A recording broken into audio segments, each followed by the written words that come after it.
অভিযান চালাতে গিয়ে সাবেক প্রধানমন্ত্রী শেখ হাসিনার মেয়ে সাইমা ওয়াজেদ পুতুলের সূচনা ফাউন্ডেশনের কোনো অস্তিত্বই খুঁজে পায়নি দুর্নীতি দমন কমিশন।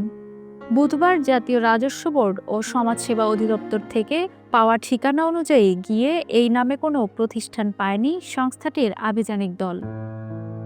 দুদকের জনসংযোগ কর্মকর্তা মোহাম্মদ আখতারুল ইসলাম মানবজমিনকে জানিয়েছেন, সাইমা ওয়াজেদ পুতুলের নামে থাকা সূচনা ফাউন্ডেশনের কোনো অস্তিত্বই পাওয়া যায়নি।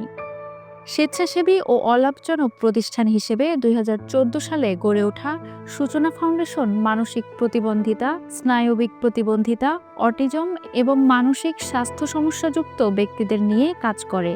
সাইমা ওয়াজেদ এটির প্রতিষ্ঠাতা এবং ট্রাস্টি বোর্ডের চেয়ারপারসন। কেউ না বুঝলেও আমরা আপনার প্রয়োজন বুঝি, আর তাই তো অত্যাধুনিক ফিচার সম্বলিত বিভিন্ন সাইজ আর কালারের ২৫০টিরও বেশি ডিজাইন অপশন নিয়ে ওয়ালটন স্মার্ট ফ্রিজ বোঝে আপনার প্রয়োজন।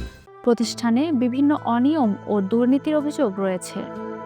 গত ২৫শে নভেম্বর সূচনা ফাউন্ডেশনে ব্যাংক হিসেব অবরুদ্ধ করে আর্থিক গোয়েন্দা সংস্থা বাংলাদেশ ফাইন্যান্সিয়াল ইন্টেলিজেন্স ইউনিট। এতে মানি লন্ডারিং প্রতিরোধ আইন ২০১২ অনুযায়ী সূচনা ফাউন্ডেশনের পরিচালিত সব হিসেবের লেনদেনের স্থগিত করা হয়েছে।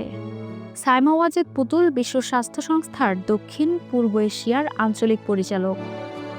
গত রোববার দুদকের পক্ষ থেকে জানানো হয়, সাইমাকে WHO এর দক্ষিণ পূর্ব এশিয়ার আঞ্চলিক পরিচালক পদে মনোনয়নের সময় তিনি কানাডার নাগরিক ছিলেন।